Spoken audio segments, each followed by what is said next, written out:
Yeah, I think. Hey everybody, this is Dream, and today we have an 8-game Major League Baseball slate. Let's check out the weather first. I always do this. Let's see here. So it looks like we do have a couple weather concerns. The Chicago White Sox Boston game looks like it may have a delay at some point, but it should play. I don't know that it's really that dangerous of a game. And actually, there isn't any other game that has too much of an issue. There should be uh, home run weather in Atlanta and in uh, Boston as well. So uh, that's pretty much the weather for today. Let's go and get into pitching. Now this slate is actually pretty decent for the pitchers. There's not, I mean, there's some good value plays today, and there's some good expensive options. The top overall play is Logan Gilbert. Gilbert has been pitching pretty well, and he's got one of the better matchups. He's also second best in strikeout potential today, and so he's probably my favorite option. He's very close to a core play, but there's just too many other guys that kind of decent GPP plays, but they just don't have quite as good situations. But if we look at those guys, that would be like Cease here for San Diego.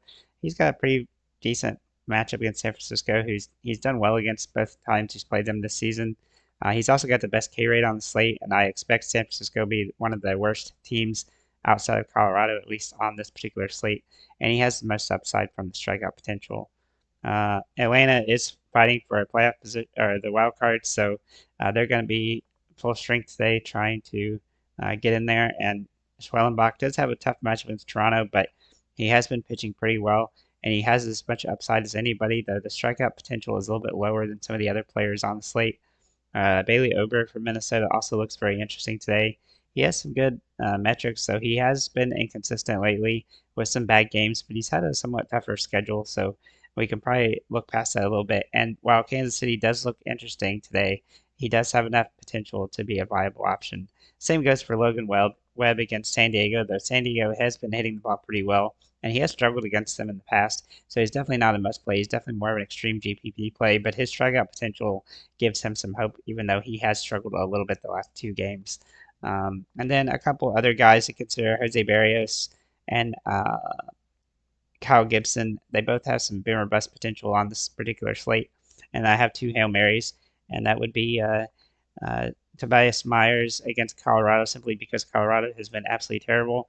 He doesn't have a super high ceiling, though, so to keep that in mind. He's a little bit overpriced to be a Hail Mary play, but he could probably get enough strikeouts to have some decent potential today. And then Cooper Criswell for Boston. He's just playing the White Sox, who have just been abysmal. Now he doesn't have a very high strikeout rate, and he's about as Hail Mary as you want to get at any point in time. So he's definitely capable of having a negative fantasy point game, even against the White Sox, who've been trash. And I do think that there's a couple batters for the White Sox that have some potential today, like Nicky Lopez and Luis Robert Jr. So definitely not a must position, not something that you probably want to do unless you're just trying to be very contrarian. Looking at our catchers today, so our top two options are going to be William Contreras, who is a little bit pricey for his potential today, but he does have the home run upside that we like, and he's been hitting the ball pretty decent lately, so that gives him some potential. This game is at home as well, and that does give him some upside. Gary Sanchez would be the other one. He's significantly cheaper. He's very close to being a core play. Uh, the only reason he's not really is because Contreras is also just looking really good, and they're on the same team. So I do think one of these guys hits a home run today. They both have a lot of home run potential. The top ownership here will be Contreras, Gary Sanchez, and Will Smith. Looking at first base, we do like Ohtani a lot today. Of course, he can also play in outfield. He has about as good a metrics as he's had in a while, which is something considering that he has the potential to hit home runs literally every time out. And so he has all sorts of upside today. I'd be surprised if he doesn't hit a home run today more than anything. The other guy that we really like is Bryce Hoskins, and his home run metrics are off the charts today, which he's been somewhat boom or bust lately, so do keep that in mind. But you could even put him at first and put Ohtani in the outfield if you want to use Ohtani. But I do think Hoskins is a very good play on the slate, and he's also dirt cheap at $3,400. But that's just because he's been kind of swinging for the fences a lot. As for the ownership of this position, Ohtani, Rice Hoskins, and Jose Miranda, though we do have a couple low-owned upside options with Freddie Freeman, Matt Wilson, and Vlade Jr., who are kind of in the middle between Hoskins and Ohtani in price points. Looking at second base, we do like Marcus Semien quite a lot today. Texas has kind of looks like they might be hanging up for the season, so do keep that in mind. But he is capable of a solid game here, and he's hit the ball decently well lately, which gives him some potential. It's more just a hitting metric situation, though, so he's definitely not a must play. Gavin Lux, though, has been hitting the ball somewhat inconsistently this season, but he does have some home run metrics today and some good hitting upside, even though he has struggled at times throughout the year. And you do have to remember that sometimes he does not play the whole game, so and he comes, somebody will pinch hit for him at some point potentially. As for the ownership of this position, Edward, Julian, Marcus Simeon, Nicky Lopez, Romy Gonzalez, and Brandon Drury. Nicky Lopez and Julian are both very solid value options on the slate for this position, so you can definitely fit either one of those guys in, depending on how you get the price points around the rest of the slate. Looking at third base, I do like Josh Jung a lot today. He has absolutely monster home run metrics. Obviously, he hadn't played a ton up until recently, as he has been hurt throughout the season, but he definitely has that good home run upside today. He has the metrics for this are probably about as good as anybody on this entire slate. So I think if there's a couple guys that I was going to say might hit home runs, he's definitely one of them, along with Otani and Trevor Story potentially. So, but looking at him, he definitely looks like a solid option, and he's nicely priced, which is definitely helpful as well. Uh, Outside of them, we do like Royce Lewis and Jose Ramirez. They're both fairly expensive. Obviously, Ramirez has been extremely expensive all season long. With Royce Lewis, his home run metrics today are also insane, very similar to Jung in that, and so he's definitely in play. Now, Royce will be one of the top ownership options along with Jose Ramirez, and then Romy Gonzalez and Jose Miranda. I also think Rafael Devers has a low owned upside potential, though he is obviously super expensive as well.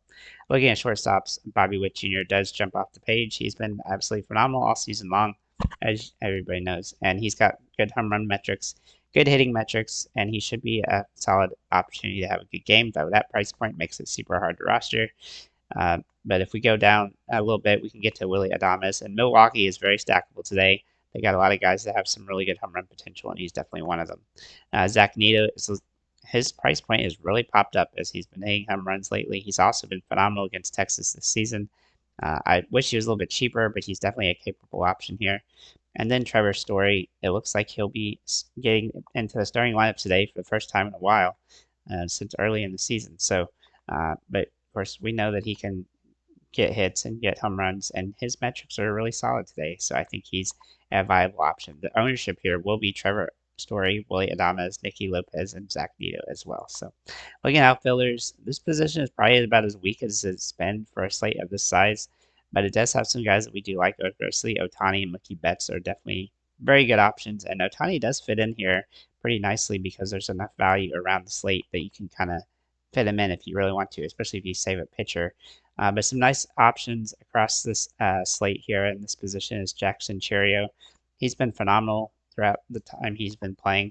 Even though he hadn't played the full season, he's been hitting the ball very well, and he's had 19 home runs. I look for him to have some really good home run potential again today. Michael Harris has been a key to keeping the Braves in the situation that they're in, and he's been hitting the ball pretty well. He's had some ups and downs, but he hadn't been striking out much. He's just making good contact, so he's definitely a capable option and fairly priced. Lane Thomas also fits into a category that he's just been hitting the ball decently well since joining Cleveland, and so he's definitely somebody you have to consider on the slate. Cleveland is also kind of a team that's kind of got some potential for stackability.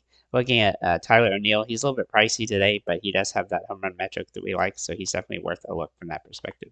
The ownership here will be Lane Thomas, Matt Wallner, Rob Refsnyder, who's going to be a low-owned upside guy, Mookie Betts, Taylor Ward, and Blake Perkins, along with Tyler O'Neill, Jokinski Noel, Otani, Brewer, Hicklin, who's a cheap $2,000 play for Milwaukee, and he hasn't gotten a hit yet, so but he did get a stolen base in his last game.